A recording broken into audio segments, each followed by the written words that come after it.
बात करेंगे दिल्ली की, जहां अयोध्या चढ़ावा चोरी मामले पर सुप्रीम कोर्ट सख्त है और अब सुप्रीम कोर्ट के निर्देश पर नई एसआईटी का गठन हुआ है। उत्तर प्रदेश सरकार ने जानकारी दी है, जहां चार्टेड अकाउंटेंट भी अब ट्रस्ट के सदस्य होंगे। जांच की गुणवत्ता और तेजी पर जोर दिया जा रहा है, जहां सुप्रीम कोर्ट ने एसआईटी को निर्देश दिए हैं। इस एसआईटी में एक चार्टेड अकाउंटेंट को शामिल किया जाएगा हिसाब किताब के लिए।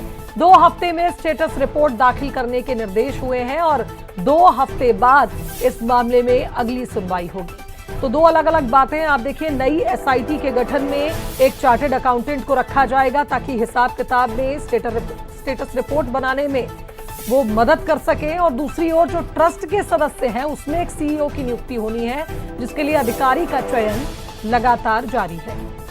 विशेष संवाददाता आलोक राय हमारे साथ इस खबर पर जुड़ गए हैं। आलोक जी, 2 तरह की बातें इस पूरे मामले को लेकर चल रही है। एक, ट्रस्ट के सदस्य किन्हें बनाया जाए, और दूसरा जो नई एसआईटी बनी है उसमें किसे जगह दी जाए। और अब खबर यह है कि एक चार्टेड अकाउंटेंट को रखा जा रहा है सदस्य के रूप में, ताकि हिसाब किताब को लेकर, स्टेटस रिपोर्ट बनाने को लेकर मदद मिल सके।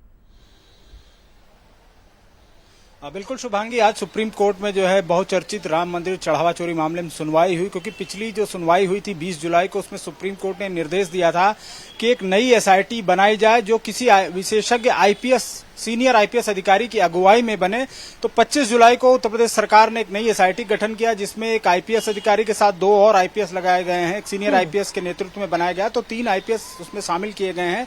जिसके बाद आज सुप्रीम कोर्ट में फिर सुनवाई हुई, तो सुप्रीम कोर्ट ने तमाम सवाल जवाब किए। चीफ जस्टिस ऑफ इंडिया जो है उन्होंने कहा कि इसमें उन्होंने एक महत्वपूर्ण टिप्पणी की कि इसमें एक जो है चार्टर्ड अकाउंटेंट को भी जगह दी जाए, साथ ही साथ फॉरेंसिक एडिटर भी रखा जाए, ऑडिटर, क्योंकि एक वित्तीय लेन देन का मामला है। और ये भी सुप्रीम कोर्ट ने कहा कि हमारी जो प्राथमिकता है वो है कि जो जांच हो वो प्रभावी हो और निष्पक्ष तरीके से हो। हम इस जांच को बंद नहीं कर रहे हैं, और 2 सप्ताह का उन्होंने समय दिया। 2 सप्ताह बाद सुनवाई होगी।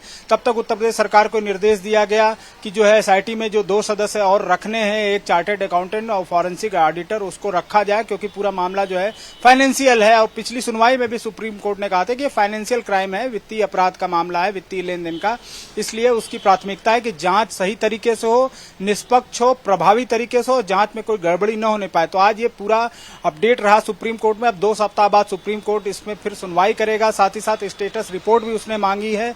अब ये देखना होगा कि उत्तर प्रदेश सरकार उसमें सीए जो चार्टर्ड अकाउंटेंट रखने की बात है वो किसको शामिल करती है, कौन सा नाम सामने आता है, और फॉरेंसिक ऑडिटर किसको नियुक्त करती है। और जहां तक आपने बात की ट्रस्ट में सीईओ की नियुक्ति की, तो 18 जुलाई लास्ट तारीख थी, लास्ट डेट थी वो, जब आवेदन करना था सीईओ के लिए।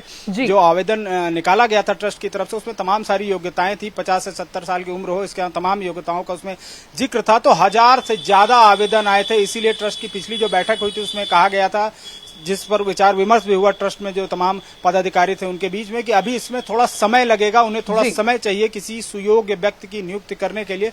तो जाहिर सी बात है उस पर भी विचार चल रहा होगा, क्योंकि यहां से लेकर दिल्ली तक तमाम नामों की सूची जो है सामने आ रही है, तमाम जो है चर्चा में नाम है। लेकिन कौन तय करेगा, दिल्ली से तय होगा या उत्तर प्रदेश से तय होगा, ये देखने वाली बात होगी, क्योंकि महत्वपूर्ण एक पद है। और जिस तरह से लगातार घटनाएं हुई हैं राम मंदिर में, उसके बाद जो है कहीं न कहीं जवाबदेही बढ़ गई है, और पदाधिकारी जरूरी भी है। आलोक जी, देखना होगा किस तरह से आगे इस पूरे मामले को लेकर फैसले होते हैं। बहुत शुक्रिया आपका तमाम अपडेट्स हम तक पहुंचाने के लिए।